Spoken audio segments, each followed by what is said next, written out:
नमस्कार भैया, online class के अंदर आपका हार्दिक स्वागत है।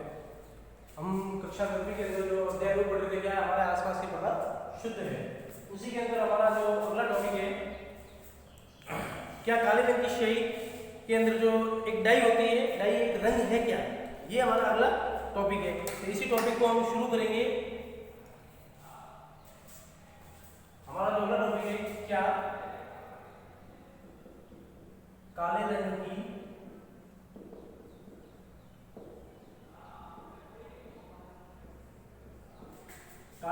स्याही में डाई एक रंग है, ये हमारा टॉपिक है। अब ये है कि हमने इससे पहले जो अगली वीडियो में करने के बाद मिश्रण के घटकों का पृथक्करण, उसी के अंदर ये चौथा एग्जाम्पल है, क्या काले रंग की स्याही में डाई एक रंग है। तो एक छोटा सा प्रयोग करेंगे, उसी के द्वारा हम इसी को समझेंगे। तो मैंने क्या किया है, एक छानक पेपर लिया है, जो आपको डायग्राम दिख रहा होगा स्क्रीन के ऊपर, ये नीचे जो डायग्राम दिख रहा है, ये आपको इसको आप इंग्लिश के अंदर क्रोमैटोग्राफी भी कह सकते हैं, जिसके द्वारा क्या करेंगे, जो डाई है एक प्रकार से हम कह सकते हैं कि काली जो स्याही है उसको हम अलग करेंगे और जल को क्या करेंगे, अलग करेंगे। तो एक प्रकार से हम कह सकते हैं कि काली स्याही, तो काली स्याही जो है एक प्रकार से हम कह सकते हैं कि काली स्याही के अंदर जो है क्या है, एक छानक पत्र लिया, उसी के 3 सेंटीमीटर ऊपर की ओर मैंने क्या ली, एक और पेंसिल रख दी है, पेंसिल की रेखा खींच दी। बीच में जो आपको बिंदु दिख रहा है, ये बिंदु क्या है, एक प्रकार से स्याही का निशान है। किसका निशान है? स्याही का निशान है।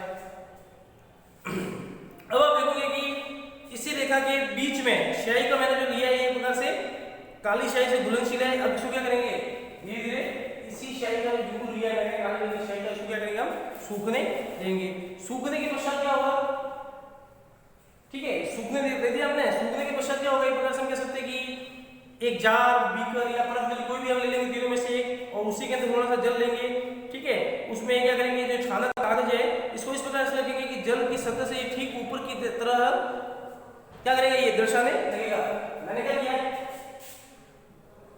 एक छानक पेपर लिया था, उससे जस्ट 3 सेंटीमीटर के ऊपर से क्या करती मैंने पेंसिल को रख दिया, बीच में क्या कर दिया, स्याही का निशान लगा दिया। फिर इसको क्या करते मैंने, सूखने दे दिया। सूखने के पश्चात क्या करेंगे, जार, बीकर या परत तीनों में से किसी भी एक पात्र के अंदर क्या लेंगे, हम जल लेंगे। जल के अंदर छानक पत्रों को इस प्रकार से रखेंगे, इस प्रकार से व्यवस्थित करेंगे।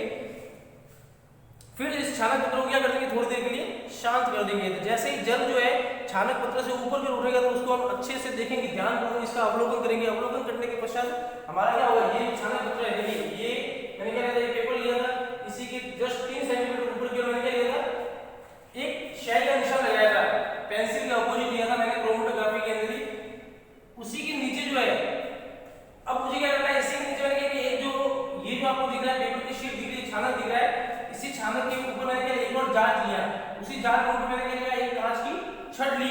नीचे की ओर क्या दिख रहा है आपको, जल दिख रहा है। तो आप देखोगे कि जैसे जैसे जल ऊपर की ओर चढ़ जाएगा तो क्या होगा, हम स्याही और एक प्रकार से कह सकते हैं कि जल को इसी प्रयोग द्वारा क्या करेंगे, अलग करेंगे, मतलब दोनों घटकों को क्या करेंगे, अलग करेंगे। तो एक प्रकार से आप देखोगे कि इसी के ये क्या है, जल है, और ये क्या है, स्याही है। तो आप देखोगे कि स्याही का जो निशान है, स्याही का जो निशान का तल है, वो क्या है, 3 सेंटीमीटर जल से ऊपर है। एक प्रकार से हम कह सकते हैं कि जल क्या है, यहाँ पे विलायक है, और स्याही का जो निशान है वो क्या है, एक प्रकार से विलय के रूप में। जैसे जल जो है एक प्रकार से कहते हैं, छानक पेपर से जैसे कि जल जो है, जैसे जल जो ऊपर की ओर चढ़ता जाएगा, क्या होगा, छानक पेपर की दिशा की ओर अग्रसर होगा, तो क्या होगा, डाई के कण जो होंगे उसके साथ चलेंगे। मतलब ये जो स्याही का जो निशान किया आपने, ये भी जल के साथ क्या होंगे, ऊपर की ओर इसके साथ में बढ़ते रहेंगे।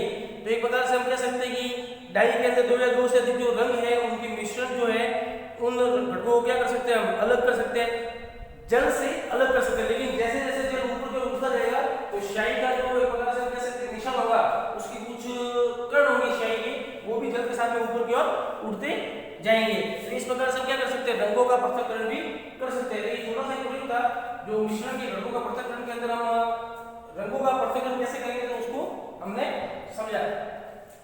चलिए इसी के आगे हमारा जो अगला टॉपिक है, इसी के आगे, ठीक है, इसी के आगे जो हमारा अगला टॉपिक है वो है, एक प्रकार से हम कह सकते हैं कि पांचवा उदाहरण मैं दे रहा हूं, उसके अंदर प्रभाजी आसवन विधि को समझेंगे। तो प्रभाजी आसवन विधि को समझने से पहले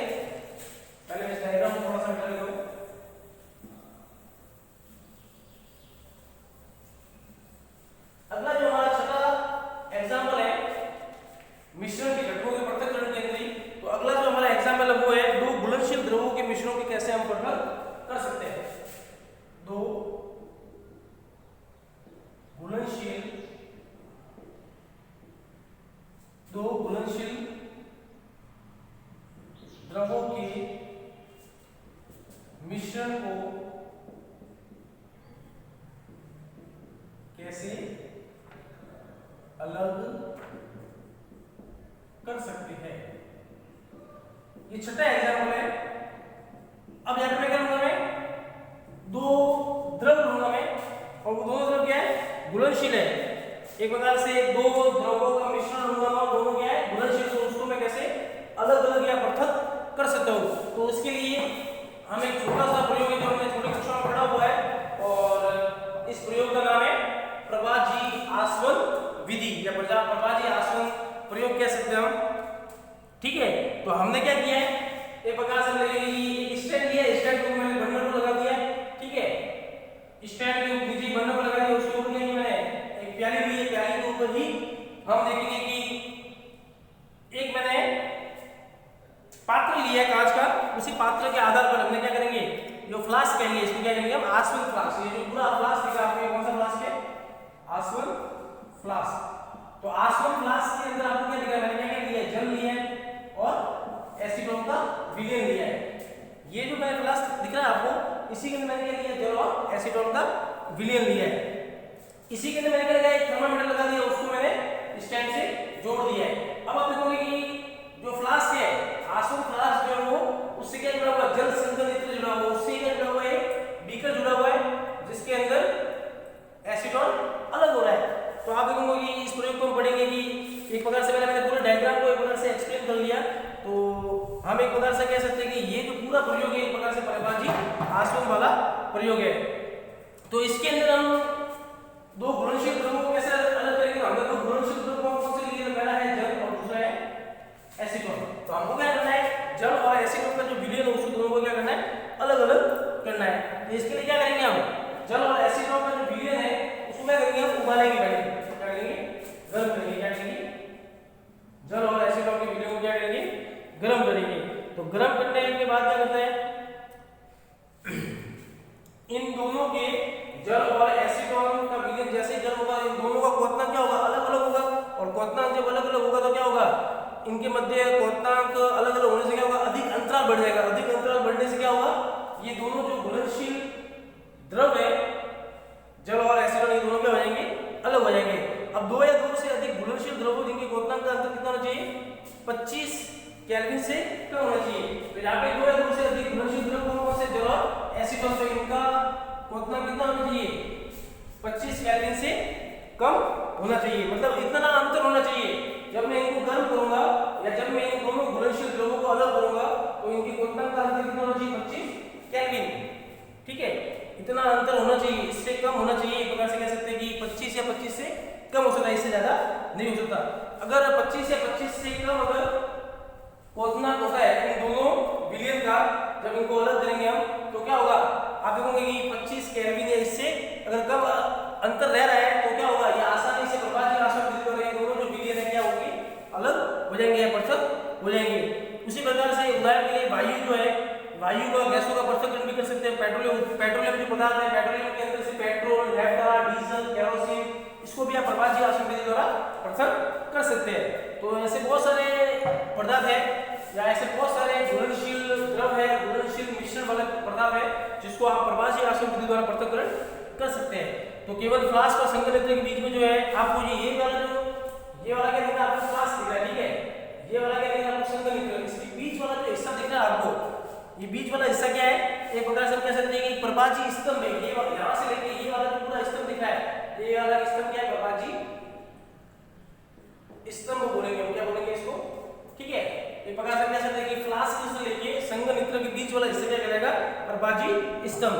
अब इस प्रभाजी स्तंभ के बीच में आपको नली लगी हुई दिख रही है, ठीक है। उसी नली से नीचे मैंने क्या एक बीकर रख दिया है, तो नली लगी हुई होती है उसके शीशे से, शीशे के अंदर, शीशे के एक तरफ और दूसरी तरफ एक प्रकार से कह सकते हैं कि दो बुटकी में रबड़ हम बोल सकते हैं, उस रबड़ को जोड़ देंगे। जोड़ने के पश्चात क्या होगा, एक प्रकार से आप देखोगे कि ये जो रबड़ होंगे ये वाष्प को ठंडा करके और ठंडा करने के बाद क्या करेंगे, उसी वाष्प को संघनित्र करेंगे। क्या करेंगे, संघनित्र करने के पश्चात क्या होगा, सतह के अंदर जो वाष्प होगी वो धीरे धीरे बाहर निकलेगी। एक प्रकार से कह सकते हैं कि एसीटोन जो होगा वो इसी प्रकार से अलग होगा। तो एसीटोन को हम अलग करेंगे और जल को भी क्या करेंगे, अलग कर देंगे।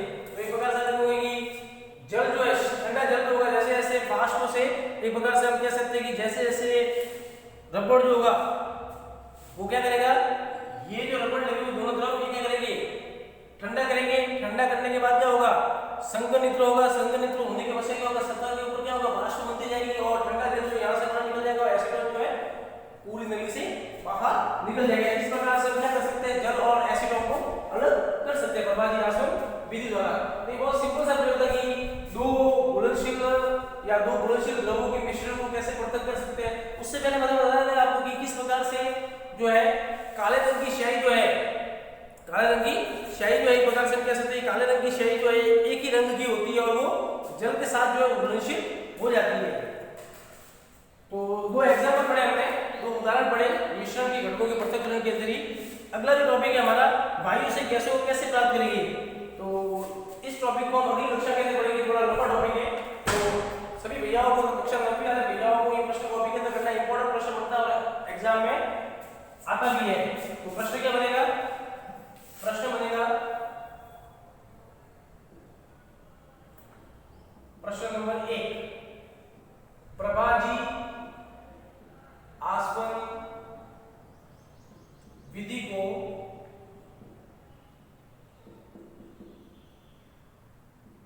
सचित्र समझाइए, सचित्र समझाइए। या इस प्रकार से भी प्रश्न आता, थोड़ा घुमा के प्रश्न भी आ सकता है एग्जाम के अंदर। तो इसी प्रश्न को थोड़ा सा घुमा लेंगे कि दो घुलनशील द्रवों के मिश्रण के पृथक्करण करने की विधि को समझाइए। या फिर इस प्रकार से छोटा प्रश्न भी आता कि दो घुलनशील द्रवों के मिश्रण को पृथक्करण करने की विधि का नाम बताइए। इस प्रकार से भी छोटे प्रश्न बन के आ सकते हैं। तो ये प्रश्न आपको कॉपी के अंदर करना है। इसके अंदर आपको क्या करना है, डायग्राम बनाना, जैसे मैंने बताया नामों की डायग्राम बनाया, किताब के अंदर बना हुआ है।